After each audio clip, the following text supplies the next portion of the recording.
Professor George, beloved friends, I am actually so overwhelmed this evening that I'm almost lost for words, something for which my congregation has been praying for many years. But I cannot tell you how moved I am by this occasion. I really am. And I want to salute you, Robert, for your quite outstanding work. And I have just humbly followed in your slipstream. And I wish you continued blessing and success. But above all, to pay tribute to this extraordinary organization, the Becket Fund, which is just so magnificent, which is led and supported by the people in this room, such outstanding individuals. I really do absolutely salute you. I believe, Robert, as you said, we have to work together. And the way I put it is very simply this. Every faith is a candle we light in the public domain. A little light drives away much darkness. And no one else's candle diminishes mine. But if we all light our candles together, we can turn a dark world into one full of light. And that is why working together for the cause of religious liberty is so fundamental and so precious to me. And Elaine and I are so moved to discover how precious it is to you.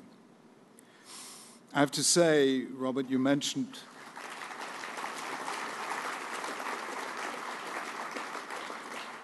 my being in the House of Lords. People sometimes ask me, which do I prefer, the House of Lords or the House of the Lord?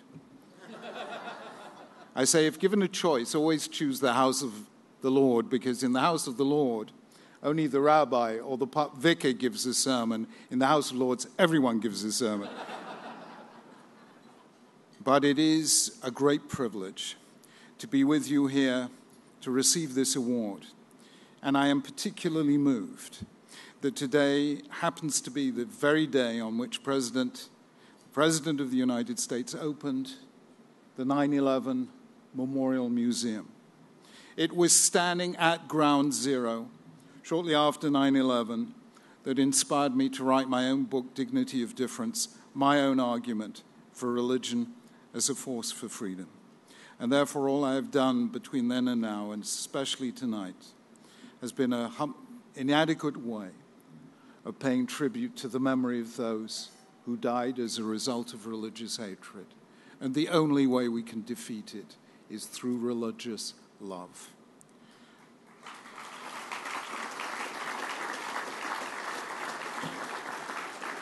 But let me begin by just saying to you how refreshing it is for Elaine and I to come from England to New York and receive a medal called Canterbury. It makes us feel extremely at home. So let me tell you the story. It's by now, it's a bit of a notorious story about my first public meeting with the Archbishop of Canterbury. It took place 23 years ago. He had just been appointed, George Carey, as Archbishop of Canterbury. I had just been appointed Chief Rabbi. And we have something in Britain. You have baseball. We have something called football. I think you call it soccer here, because football here means something else. And it has the same religious significance as baseball does. I have to say, teaching at NYU, I've come to know the president of NYU, John Sexton, who a couple of months ago published a book called Baseball as a Path to God. I said to John, I read the book, and I agree. All the God stuff I understood completely, but the baseball was pure mysticism for me. So we have this thing called soccer, which becomes terribly important. And somebody discovered, I don't know how, that the Archbishop of Canterbury and I were supporters of the same football team called Arsenal.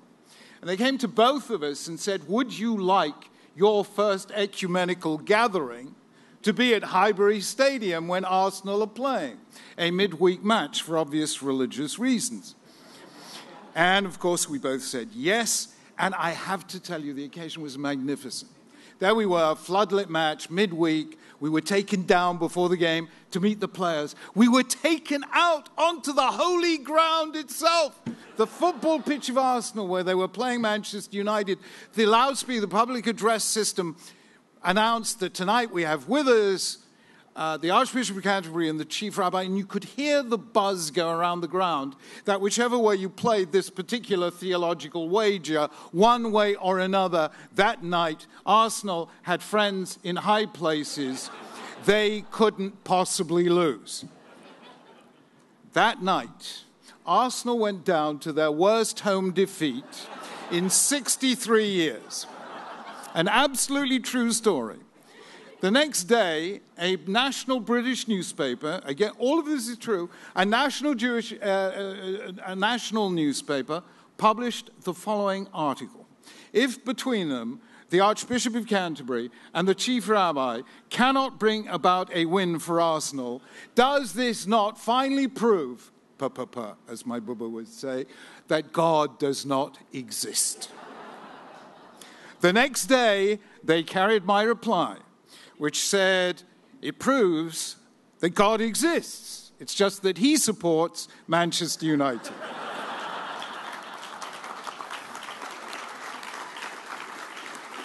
Friends, I tell that story actually for a very simple reason, because it actually contains a rather serious insight. What if God is not only on my side, but also on the other side?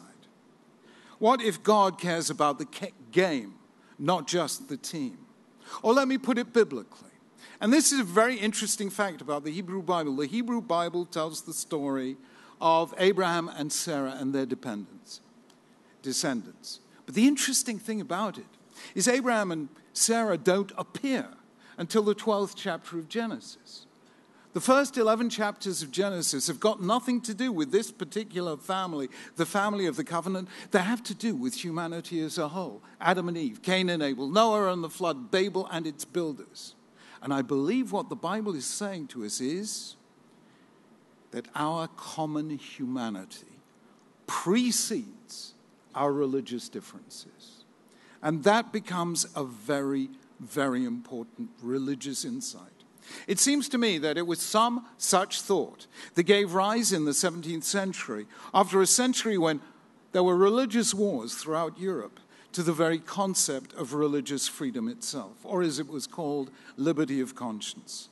That is the question that John Milton, John Locke, and of course, in a different way, Thomas Jefferson wrestled. How can a society cohere if it contains a multiplicity of religious groups whose convictions clash?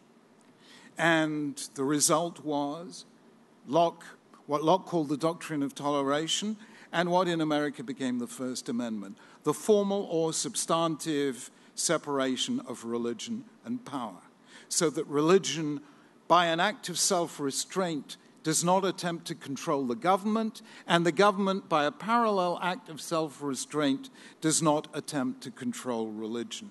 If those two are kept with their own respective domains and their own respective integrity, then you have religious liberty.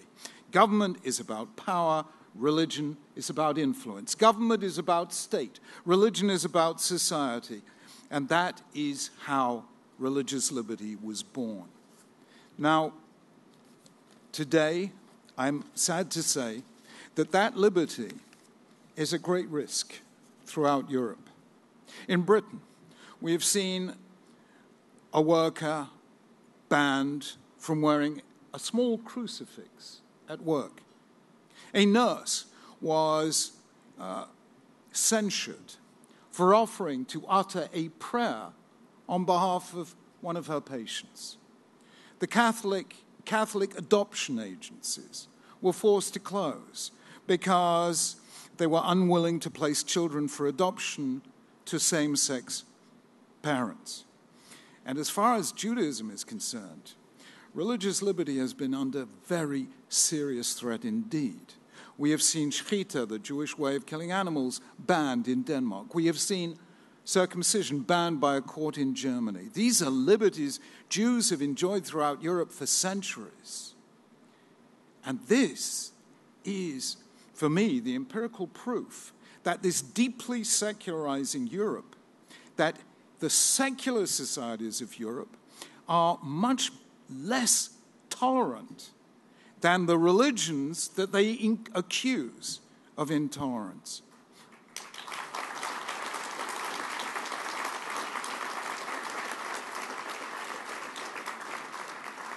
And the truth is, I understand why, because it takes the idea of divine sovereignty, of the divine power over all earthly powers, to establish, number one, the priority of right over might, number two, humility in the exercise of power, and above all, number three, the moral limits of power. There are certain things you should not use power to achieve, and one of those is to tell people what they should worship or what they should believe.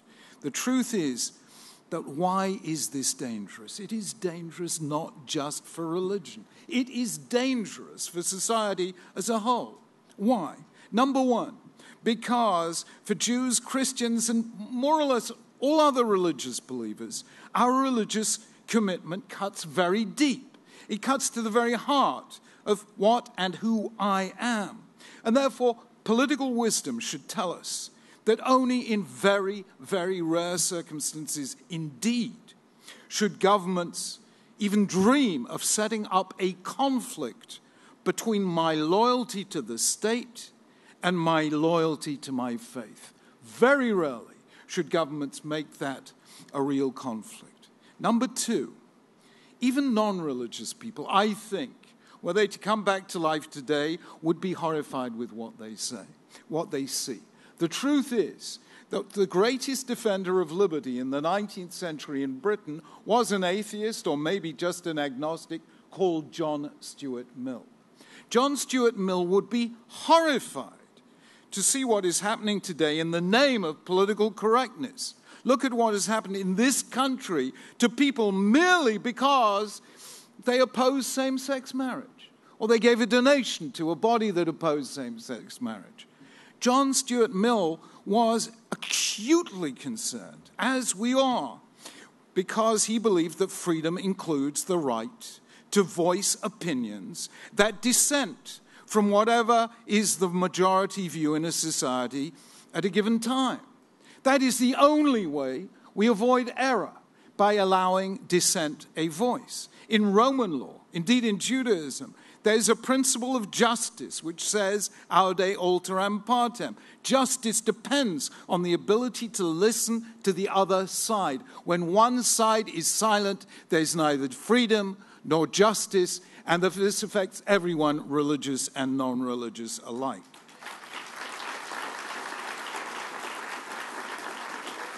It is that willingness to listen respectfully to those with whom we disagree that is being lost today. It's being lost in the media, it's being lost in university campuses, it's being lost in the internet, where we can choose to listen only to the people we agree with. Broadcasting has gone, narrowcasting has taken its place, and the result is that society has been fragmented into sects of the like-minded, and we all thereby suffer.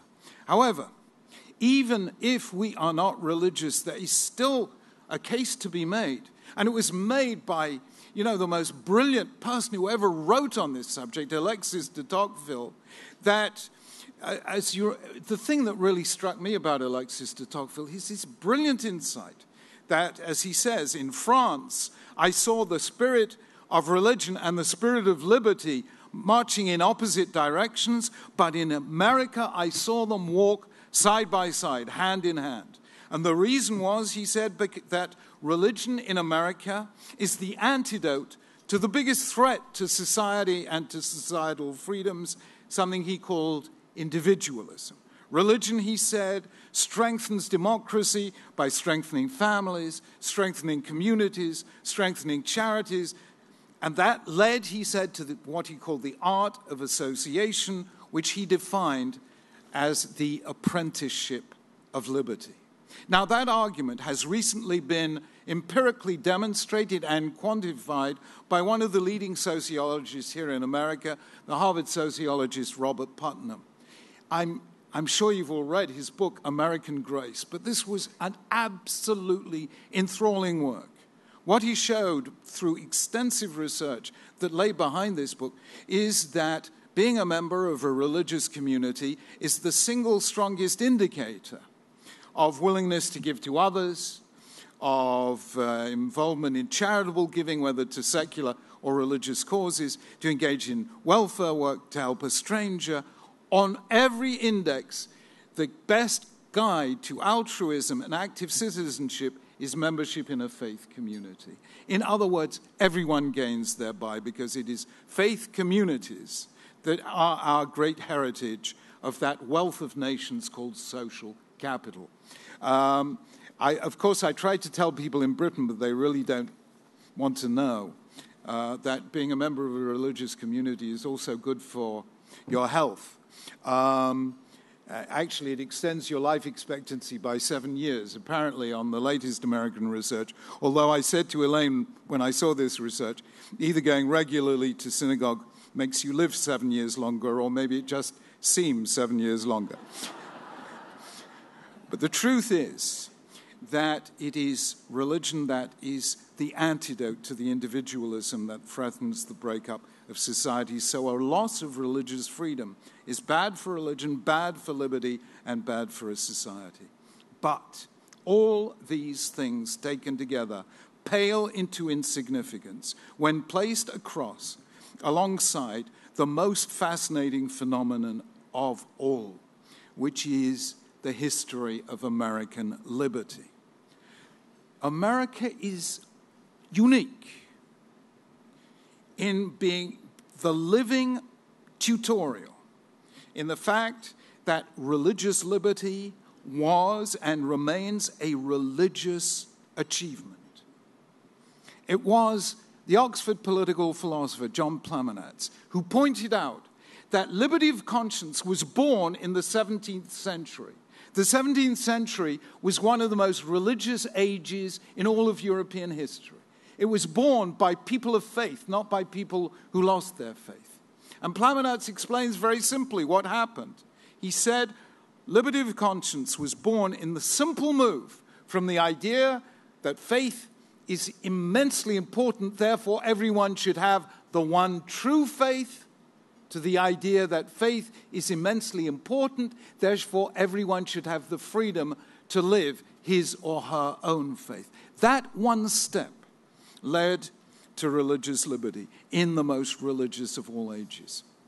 Now, history is pretty unrepeatable. And rarely does history offer us a controlled experiment. But I think we have one in the following phenomenon. The modern world was created on the basis of 4 revolutions. First, the English, then the American, then the French, then the Russian. The English and American revolutions were based on the Bible. The French and Russian revolutions were based on secular philosophy. France, Jean-Jacques Rousseau; Russia, Karl Marx. The fascinating thing is that the American and English revolutions were not without their birth pangs, but they did indeed lead to a new birth of freedom. But the French Revolution led to the age of revolutionary terror, and the Russian Revolution led to Stalin and the Gulag. If that is not a controlled experiment, I don't know what is. American and English revolutions were done by religious people under the inspiration of the Bible, and it is only those two, not the other two, that created a real new reign of liberty. Now, that difference is quite simply something we notice the moment we compare the actual wording of the American Declaration of Independence and the wording of the Declaration Les droits de l'homme et du citoyen of the French Revolutionary Assembly only 13 years later in 1789. The American Revolution, as you know, states its proposition in religious language, We hold these truths to be self-evident, that all men are created equal and are endowed by their Creator with certain inalienable rights. The French Revolution makes no reference to God. It says all men are born and remain equal in rights. In other words, the American Revolution explicitly bases its concept of human rights on God and the Bible, and the French Revolution explicitly avoids it. It is very interesting the way I read, as an Englishman, reading the key moments in the history of American liberty, how the great shapers of that liberty were conscious and articulated it, that this liberty was something they were doing because of God and in the name of God. So Lincoln, in his Gettysburg Address, talks about this nation under God having a new birth of freedom. In his second inaugural, he says, with firmness in the right, as God gives us to see the right. And of course, that message is absolutely central to John F. Kennedy's great inaugural address, where he speaks about the revolutionary belief for which our fathers fought, that the rights of man come from the gift of God and not from the generosity of the state. What he meant was quite explicitly to contrast the American Revolution with the French Revolution, which did hold that the rights of men only came from the generosity of the state. And that is why American liberty is constitutively religious. You cannot have American liberty without that religious base, whereas French-type liberty isn't so. It's explicitly based on the French concept of laïcité, which means you keep religion out of the conversation. And the difference is huge. The difference is that the American concept of rights is a formula for limited government. What Jefferson meant when he used that phrase, inalienable rights, was saying, this belongs to us. It cannot belong to the state. The state may come thus far, but no further. It cannot interfere with life, liberty, and the pursuit of happiness. It is a formula for minimal government. The French formula, where rights are simply brought about by the generosity of the state, tells us you want more rights, you need more government. It's a formula for maximal government. And that, frankly, is which can step in, as the French recently did, and ban Christians from wearing a crucifix, ban Jews from wearing a yarmulke, and ban Muslims for wearing a hijab in public places. Now, does that make France a more tolerant society than America or less tolerant? Nobody stopped me wearing my yarmulke here.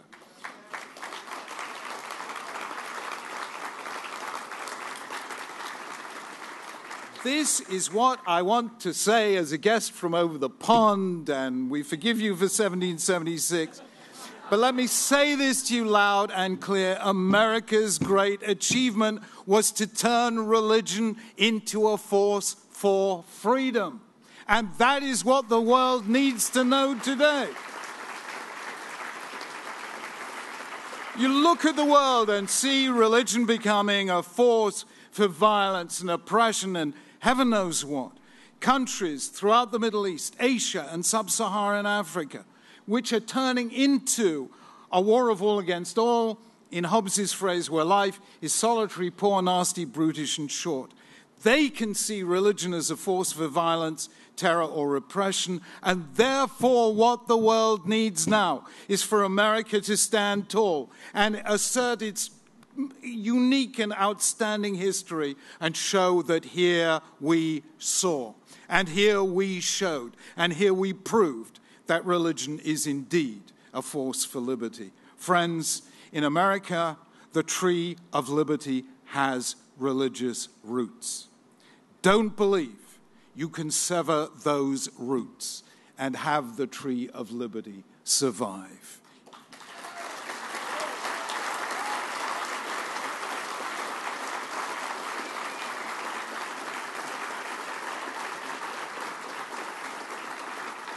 Let me be very blunt. When we lose religion, what we are left with is moral relativism and individualism, which may be fine for individuals. I have no problem with it. But don't think you can run a society as a whole that way. You cannot defend freedom on the basis of moral relativism. The truth is you can't even defend moral relativism on the basis of moral relativism. Let me say, as a religious leader myself, religious liberty, as it developed in America, is, I believe, not just a great political achievement. It is also a great spiritual achievement, because it is based on humility and self-restraint, on the knowledge that this is one nation under God, because it involves asking each of us to make the great religious gesture of making space for difference. I argued in Dignity of Difference that the miracle of Abrahamic monotheism is not necessarily one God, one truth, and one way. I say the miracle of Abrahamic monotheism is that unity in heaven creates diversity down here on earth. And what is wrong with fundamentalism is the attempt to impose a single truth on a plural world. Friends, we have just, a couple of weeks ago in Judaism, celebrated the festival of Passover, which is our festival of freedom. And you may know, if you've ever seen a Jewish house just before Passover, it's hard work. It really is. I try and be away from home when it's happening. You have to clear the house of all products that contain leaven. You've got to clean everything. You've got to take out a new set of utensils and cutlery and crockery, and it is really hard work. I got somebody in England to design a special apron for Passover cleaning that read, "For this, we left Egypt."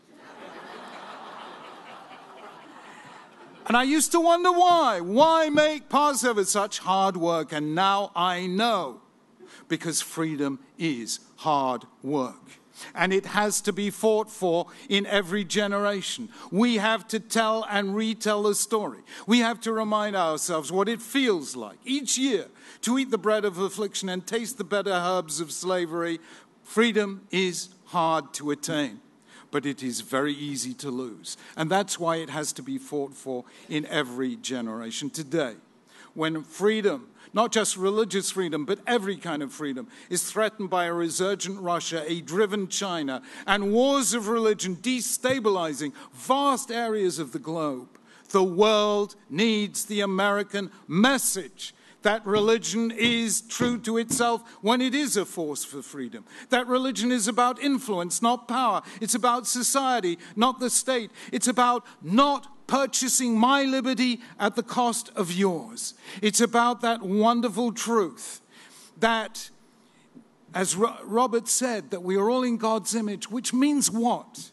It means that somebody who is not in my image, whose color or culture or creed is different from mine, even though they are not in my image, they're still in God's image. Can we see the trace of God in the face of a stranger? Friends, deep down in this Judeo-Christian heritage is the astonishing idea that the free God seeks the free worship of free human beings. Or, as only a Yiddish novelist like Isaac Bashevis Singer could put it, he said, "We have to be free. We have no choice."